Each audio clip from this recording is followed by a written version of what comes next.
అంచెలంచెలుగా ఎదిగాడు.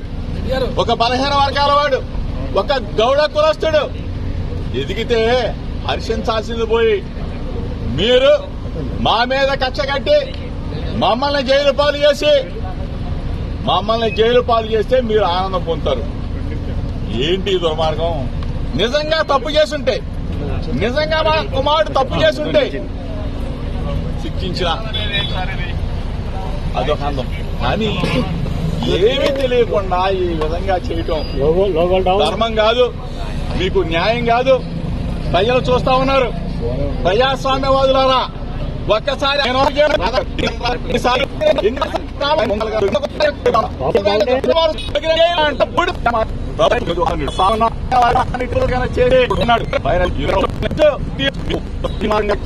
మీరు జైల్లో